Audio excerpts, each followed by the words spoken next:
Baik. Assalamualaikum warahmatullahi wabarakatuh.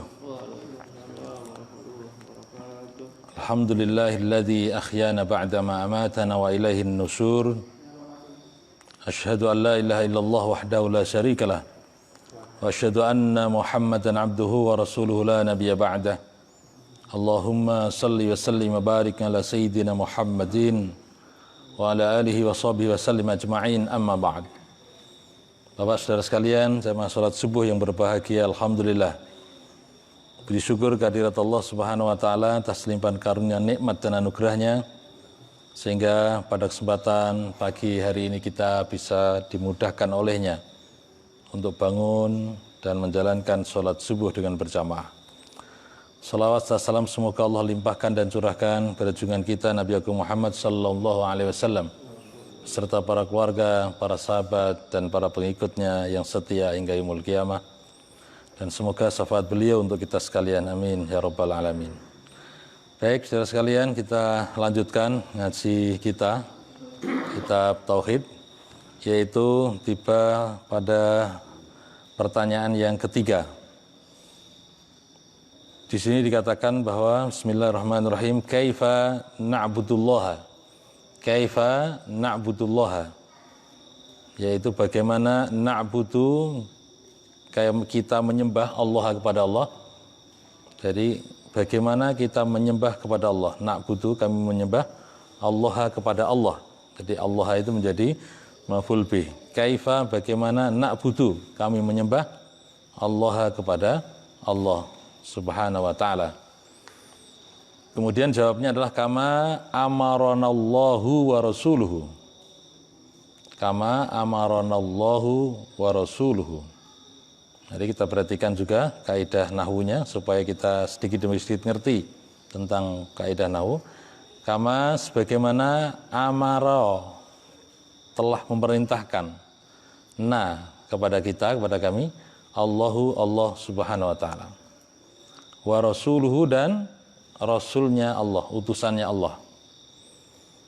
Jadi bagaimana kita menyembah kepada Allah, bagaimana kita ini beribadah pada Allah, itu harus sebagaimana yang Allah perintahkan dan rasulnya contohkan dalam beribadah kepadanya. Sehingga di sini seperti yang telah saya sampaikan kemarin, bahwa kalau ada maf'ul bih kok diletakkan di depan, namanya istilahnya maf'ul bih muqaddam. Jadi diartikan sebagaimana amaranallah, yaitu Allah, ya, kita telah diperintahkan oleh Allah, wa rasuluhu, dan rasulnya. Jadi ibadah kalau tidak sesuai dengan perintahnya Allah, ibadah itu kalau tidak sesuai yang dicontohkan oleh baginda Rasul Muhammad sallallahu alaihi wasallam, maka ibadah tersebut tidak diterima, tertolak. Sebagaimana yang Allah firmankan, yaitu di dalam surat Muhammad ayat 33. Bunyinya, a'udzubillahi minasyaitonirrajim, ya ayyuhalladzina amanu atiullah wa atiur rasul wa la tubtilu a'malakum. Itu di fotokopian keliru itu Mas Wildan. Ya ayyuhalladzina amanu, wahai orang yang beriman, ya ayyuhalladzina amanu, wahai orang yang beriman, ati'u, taatlah kalian semuanya. Jadi kalau kita lihat pada ayat ini dikaitkan dengan ulumul Quran atau kajian ilmu-ilmu Al-Quran, yaitu ayat yang diawali dengan ya ayyuhalladzina amanu, berarti itu namanya ayat apa? Madaniyah, ya. Jadi kalau kita pernah belajar itu bahwa ayat yang diawali dengan kalimat seruan perintah ya ayyuhalladzina amanu sama dengan perintah puasa, itu pun juga diawali dengan ya ayyuhalladzina amanu, berarti ayat tersebut turun setelah Rasulullah hijrah di Madinah. Ya, maka perintah puasa itu kalau kita perhatikan berarti ya 2 tahun setelah hijrahnya Rasul di Madinah. Sehingga ayat yang mendasarinya itu dengan seruan ya ayyuhalladzina amanu, wahai orang yang beriman. Ya ayyuhalladzina amanu, wahai orang yang beriman. Ya ayyuha, wahai orang yang alladzina, orang yang amanu, mereka beriman. Ati'u, taatlah kalian semuanya.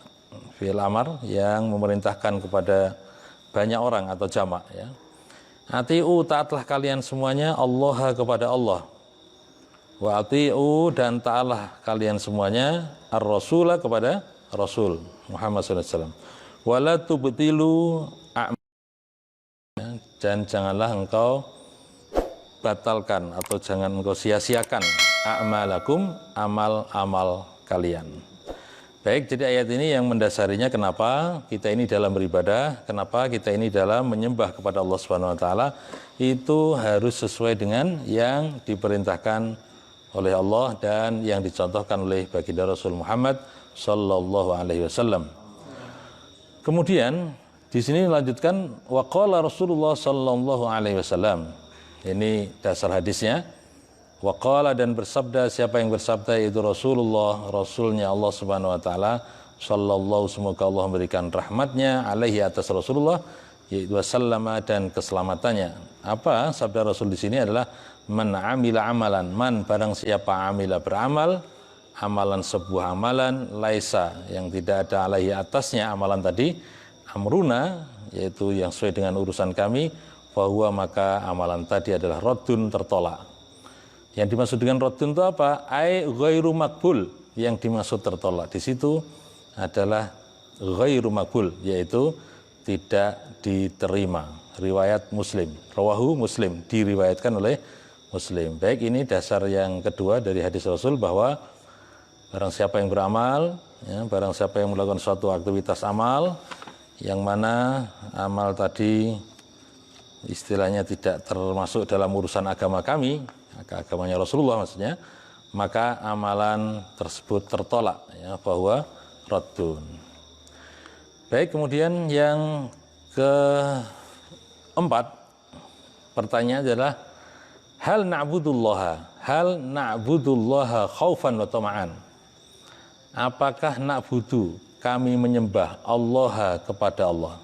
Apakah kita ini menyembah kepada Allah itu harus disertai dengan khaufan, dengan rasa takut, wa tama'an itu dengan rasa toma'. Toma' di situ artinya adalah penuh harap, atau istilahnya merasa atau berharap bagaimana amalan itu adalah diterima oleh Allah Subhanahu wa taala. Hal na'budullaha, ya, hal na'budullaha khaufan wa tama'an, apakah kita ini menyembah kepada Allah itu harus disertai dengan khauf, ketakutan, ya, wa tama'an, dan penuh harap supaya diterima, maksudnya begitu. Maka jawabnya adalah na'am, ya. Na'am, na'budu kadzalik. Na'budu, kami menyembah kadzalik, yang seperti itu. Memang harus begitu. Ya, jadi kita ini kalau beribadah kepada Allah, contoh mudahnya adalah ketika kita menjalankan ibadah salat, maka di saat salat itu harus disertai, ya, yaitu rasa khauf, rasa takut, wa tama'an, dan rasa penuh harap supaya diterima salat kita ini. Makanya kita perlu membiasakan bagaimana sebelum memasuki takbiratul ihram. Jadi kalau kita lihat definisi sholat itu kan, yaitu sebuah amalan yang diawali dengan takbiratul ihram dan diakhiri dengan salam, ya. Jadi itu namanya sholat. Nah, sebelum takbiratul ihram berarti mari kita tata hati kita, kemudian kita buat setenang dan serileks mungkin kita akan berhadapan kepada Sang Maha Pencipta Allah Subhanahu wa taala, baru kemudian takbiratul ihram. Ya, setelah betul-betul mutmainnah, ya, kalau dalam bahasa fikih itu, kalau sudah ada rasa tumakninah itu baru mengucapkan Allahu Akbar. Makanya tidak boleh tergesa-gesa. Sehingga di saat itulah kita akan akan menghadirkan rasa khauf, akan menghadirkan rasa takut, wa tama'an, ya. Takut di sini berarti takut akan sisanya Allah, ya. Wa tama'an, di situ berarti toma', ya, berkeinginan supaya amalan tadi diterima. Nah, apa dasarnya? Yaitu kama qala ta'ala yasiful mu'minin, ya, sebagaimana Allah Ta'ala telah mensifati, yasifu, ya, yasifu itu mensifati, yang mensifati siapa? Allah. Jadi yasifu fi'il, fa'ilnya apa? Fa'ilnya kembali pada Allah. Kalau nggak ada di situ berarti namanya dhamir mustatir, ya, yasifu al-mu'minin. Al-mu'minin berarti adalah orang-orang yang beriman. Ingat, kalau dalam kaidah nahwu itu menjadi objek. Apa bahasa Arabnya? Maf'ul bih. Ya, ingat maf'ul bih di situ berarti ya, berarti dibaca nasab. Hanya nasabnya di sini bukan fathah. Ya, karena ini termasuk apa istilahnya jamak mudzakkar salim. Baik, yasifu Allah mensifati al-mu'minina orang-orang yang beriman. Bagaimana Allah mensifati orang beriman? Yaitu yad'una a'udzubillahi minasyaitonirrajim yad'una rabbahum khaufan wa tama'an. Apa itu ayat awalnya itu? Tatajafa junubuhum anil madaji'i yad'una rabbahum khaufan wa tama'an wa mimma razaqnahum yunfikun. Itu ayat yang sering kita baca ya, surat As-Sajdah. Jadi kata-kata yad'una itu artinya adalah mereka itu orang yang beriman tadi adalah selalu berdoa, selalu mohon, selalu meminta. Ya, jadi berdoa itu kemarin sudah saya sampaikan bermasalah ibadah itu termasuk ibadah. Sehingga di sini dikatakan yad'una mereka orang beriman itu tadi berdoa Rabbahum kepada Tuhan mereka. Rabbahum kepada Tuhan mereka yaitu dengan khaufan wa tama'an, dengan khaufan dengan rasa takut, wa tama'an dan rasa tamak ya. Jadi ketika kita beribadah itu berarti harus disertai dengan rasa takut ya. Takut akan siksanya Allah, takut akan murkanya Allah, takut akan kita dimasukkan dalam nerakanya Allah Subhanahu wa taala ya. Jadi rasa itu harus ada sehingga kita akan merasa khusyuk. Makanya dalam keterangan hadis yang lain dikatakan kalau kita ini beribadah seolah-olah akan mati besok kan begitu ya. Tapi kalau kita ini dalam bekerja ya seperti seolah-olah akan hidup selamanya kan begitu. Baik, jadi ketika sholat itu berarti harus ada rasa khaufan wa tama'an dan toma ya, tomaan. Jadi toma itu berarti berharap kepada Allah supaya diterima apa yang dilakukannya. Wa qala Rasulullah sallallahu alaihi wasallam dan Rasul bersabda, wa qala Rasulullah sallallahu alaihi wasallam dan Rasul sallallahu alaihi wasallam bersabda ya. Jadi ini sebenarnya ada teks hadis yang tidak tertulis di situ. Jadi sebenarnya begini, kalau di filenya itu nggak ada itu. Jadi suatu ketika Rasulullah itu ketemu dengan seorang pemuda, hanya di sini nggak jelas siapa seorang pemuda, yaitu dengan mengatakan kaifa tasna'u ya ibna akhi idza shallaita. Nah, jadi itu ada hadis yang tidak tertulis di situ ya.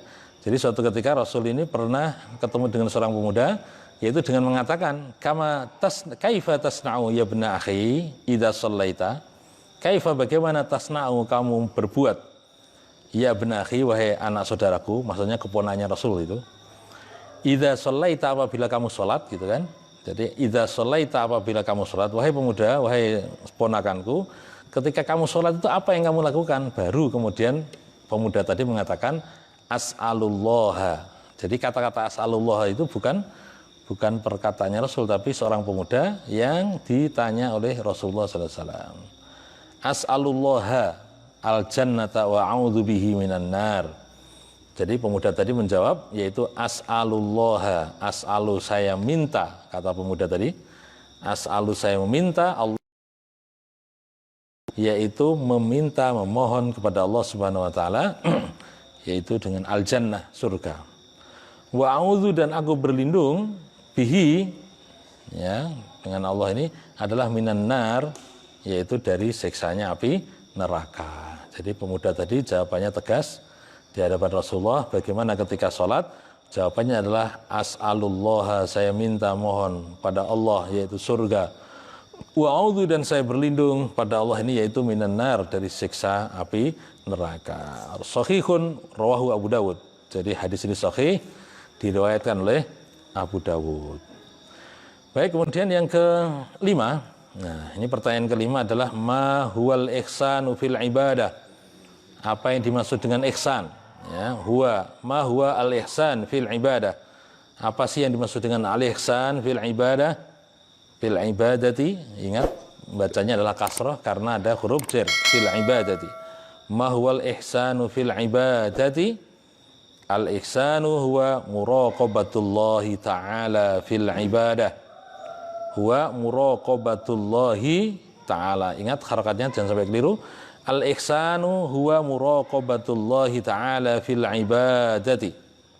Jadi yang dimaksud dengan ihsan itu adalah muraqabah. Muraqabah itu dari kata raqaba yuraqibu.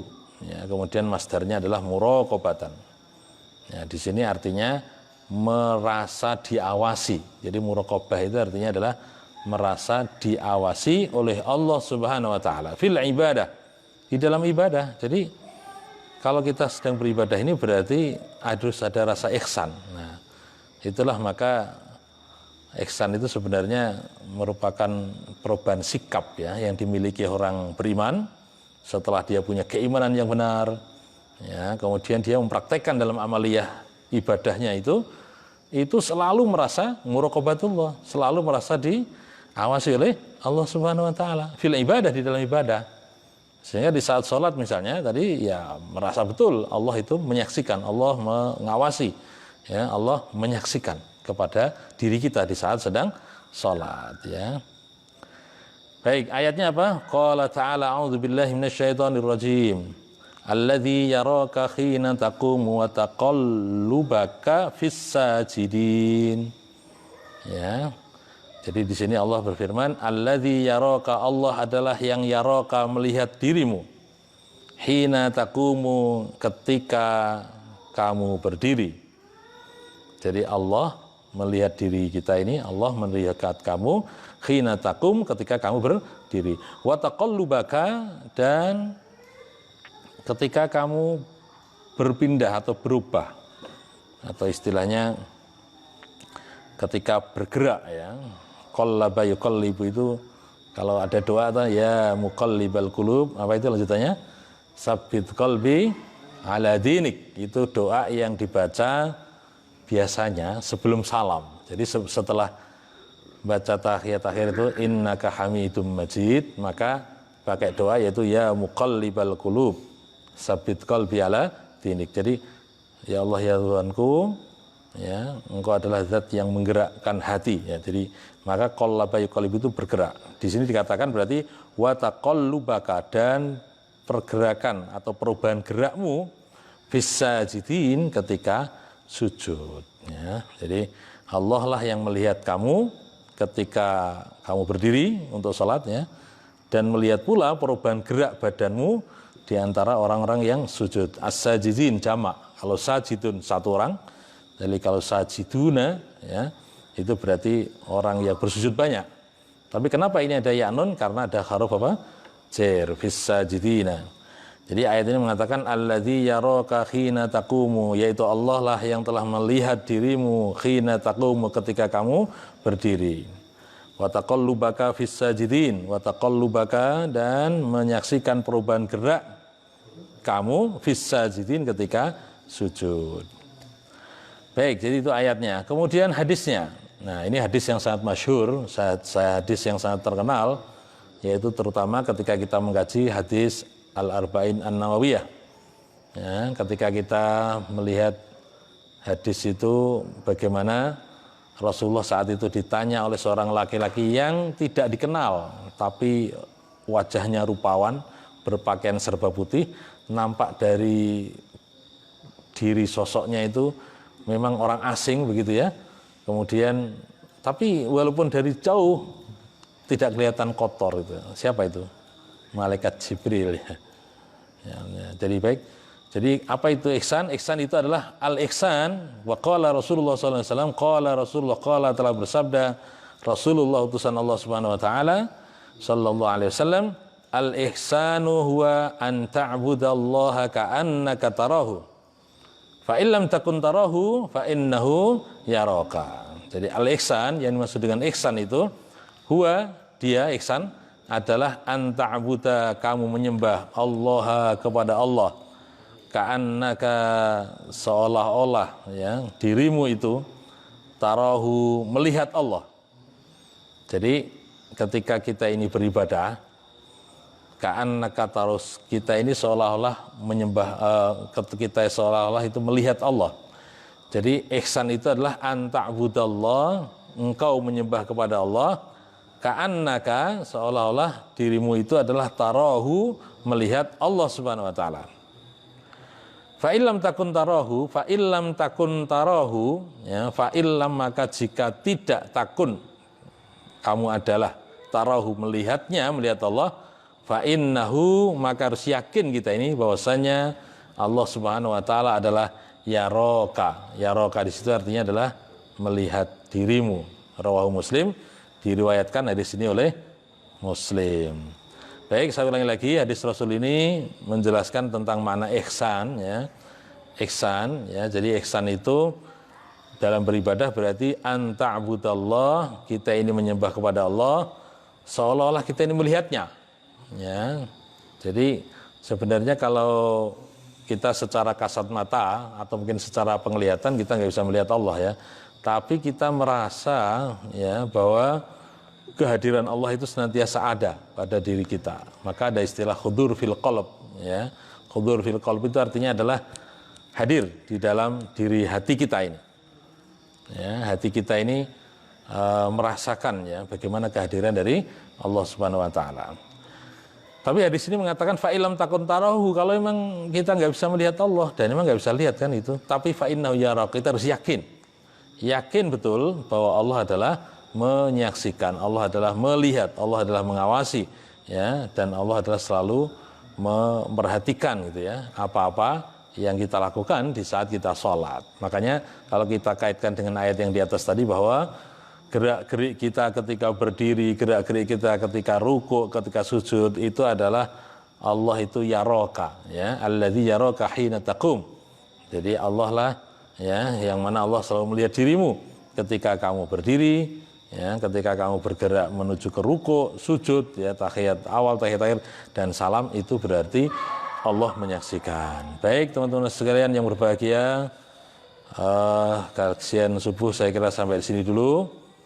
Sebagai mujahadah kita dalam rangka untuk takarrub, mendekatkan diri pada Allah Subhanahu wa taala, dan sekaligus sebagai amaliyah Ramadan agar kita selama Ramadan ini betul-betul ibarat coro Jawane itu dicelup ninggon kawah condro di muko. Artinya kita ini berada di dalam latihan-latihan ya spiritual, yang mana termasuk salah satu contohnya adalah di pagi hari ini kita ngaji ya, kita ngaji kitab ini supaya diri kita tercelup ya secara spiritual, secara rohaniah, maka akan memudahkan insya Allah diri kita menjadi orang yang bertakwa di akhir Ramadan nanti. Baik, demikian yang dapat saya sampaikan, semoga ada manfaatnya, kurang lebihnya minta maaf. Billahi taufiq wal hidayah. Alhamdulillahirabbil alamin. Assalamualaikum warahmatullahi wabarakatuh.